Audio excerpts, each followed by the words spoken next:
I've thought for a while that the iPad Air is the best iPad for most creatives and most people. And with the latest updates to the 2024 iPad Air and the addition of a 13-inch model, that's more true now than ever. Hello, my name is Brad. I review tech for creative professionals, and the iPad Air is in the Goldilocks zone. You're getting a lot of bang for your buck for $599 for that 11-inch Air. That is the one that I have here that I am reviewing, but there's also a $799 version if you want to spring for the 13-inch screen. Now, the iPad Pro has features like a much brighter OLED screen, 120 hertz display. It has that M4 processor, which are all great, but I don't know if they're necessarily worth $400 for most people. The base model iPad just dropped to $350. That's a really good deal, really solid price for everything you're getting there. But for drawing, I do think the convenience of the Apple Pencil Pro, how it charges, also the laminated display on the Air, that's where there's no gap between the screen and the glass above it, and the extra power of that M2 processor makes the extra cost worth the upgrade if you can afford it. And with the Apple Pencil Pro, this thing is just flat out fun to draw on. Quick plug, if you are learning to draw, my 60-day course aimed at beginners has a discount code iPad 2024. Check my website to learn all about that. So let's take a look at the specs. This new Air is basically just a little bump over the last gen. It gets the M2 processor, the same processor that we saw in the 2022 iPad Pro. That is the iPad I've been using for the last year and a half, and I never felt at any time like it wasn't good enough, that it didn't have enough horsepower. I never hit the ceiling on that thing. That feels like a pro-level processor coming to a mid-level device. That's a great value. It was good enough for drawing in Procreate, animating in Procreate Dreams, or any other task that I was going to throw at it. And so this new Air is going to perform just as well. Even with newer Pro apps rolling in, or apps like Procreate Dreams, which I just mentioned a minute ago,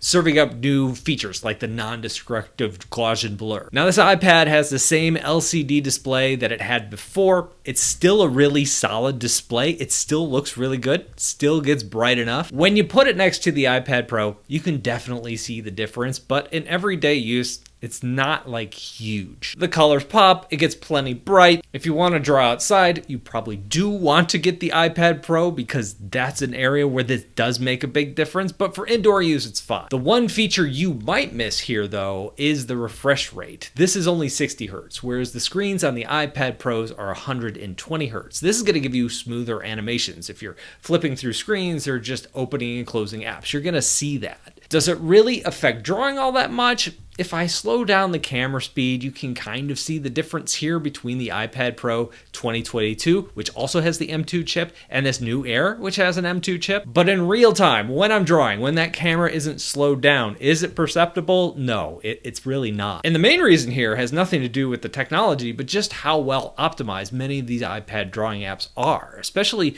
if you put it against like a desktop drawing app. Even the base level iPad is going to be better than a high-end Wacom tablet hooked up to my souped up PC. Now this iPad comes in 4 colors. I also appreciate the colors the portfolio cover comes in. That's something I wish the iPad Pro had because I like having a colored portfolio case. Now they did tweak that cover a little bit this year. It now stands the iPad up at almost a 90-degree angle. Used to be a little more relaxed before, but now you can slide the magnetic flap on the back up and down a little bit if you want to get like more gentle viewing angles. The Magic Keyboard cover is the same Magic Keyboard cover that we had in previous generations. It feels surprisingly good to type on given how little travel there is for the keys here. Even though this doesn't have some of the new features that the iPad Pro's keyboards have, like a metal surface so it wears out less quickly, or a better haptic trackpad, I still felt like everything here was solid. It worked well. It was still a really good keyboard cover, and the travel and the feel of the keyboard itself felt almost identical to me. Then we have the Apple Pencil Pro. The big addition here is what's in the barrel. When you squeeze the barrel of the Apple Pencil, some apps give you like a context-sensitive menu. This is really big for a lot of drawing apps.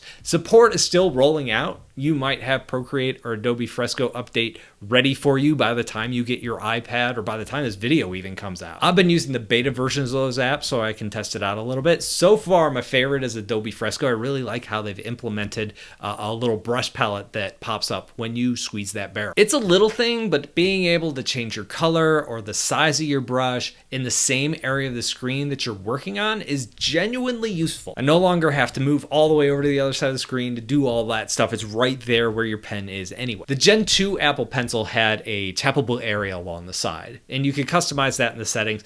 I always turned it off because mostly I was accidentally tapping it. The default behavior in most drawing apps is it switches between the brush and the eraser when you double tap, so you'd be drawing and it would just stop drawing. Really annoying, and ended up causing more headaches than any good it did for me. The barrel squeeze option that has replaced the double tap is definitely a big improvement. I did have some false positives with the barrel as well, but then I found in the settings you can just change the sensitivity of it, and that helped it tremendously. You can go into the iPad settings and map the squeeze to different actions or just turn it off entirely. You can even make like a custom shortcut like set a timer or whatever you want and then map that to the squeeze instead. So there's a ton of versatility here. There's a haptics engine in the back of the pencil, and that's what makes it feel like you're actually squeezing the pencil. When the iPad is off and you try squeezing the pencil, it is rock solid plastic.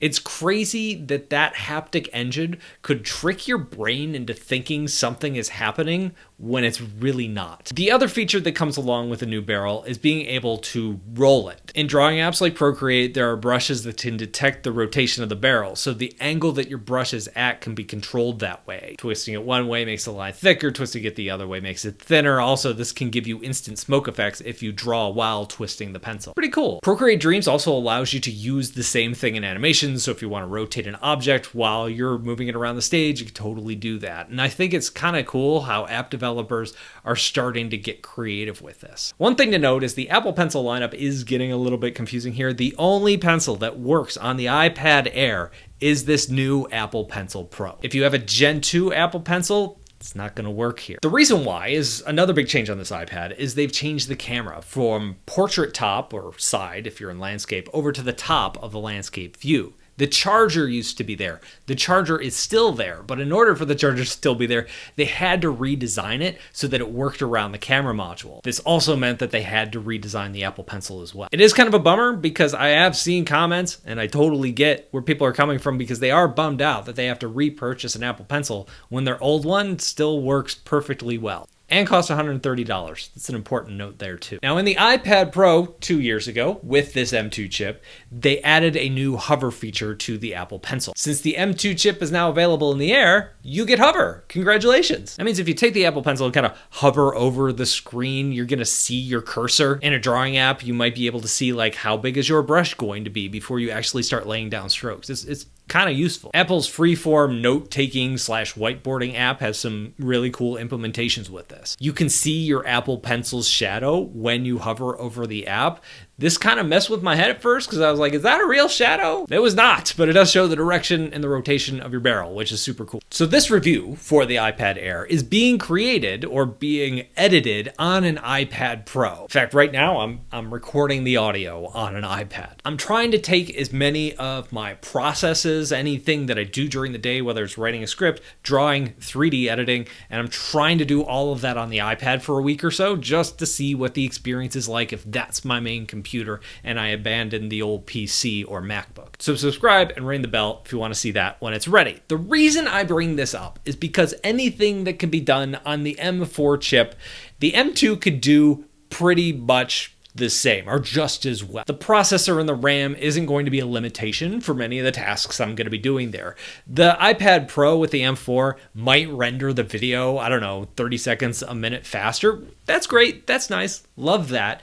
But the editing process itself and some of the headaches that I come across, and I do come across some headaches here and there, those are all going to be the same. I mentioned the 3D thing. I'm learning Nomad Sculpt, which is also going to run great on this iPad Air. So if you're curious what it's like to make content on your iPad, make that your main computer, keep your eyes open for that. So I really do feel like this iPad Air fills that middle gap perfectly between the Pro and between their entry-level iPad. In fact, I think it fills it more than perfectly. This iPad, especially now that there's a 13-inch version of it, feels a lot more like a Pro or even the last generation Pro than it does that entry-level iPad. I think it's a tremendous value, especially when you look at, say, Samsung tablets. One of the ways they keep the prices down on their mid-level tablets, like the Galaxy Tab S9 FE, is they take a lot of processing power away from you. You don't have that going on here. You're getting an M2 processor, which is still a great processor. This thing is gonna last for a long, long time. But what do you think? Let me know down in the comments. Thank you all for watching, and I'll talk to you in a couple of days.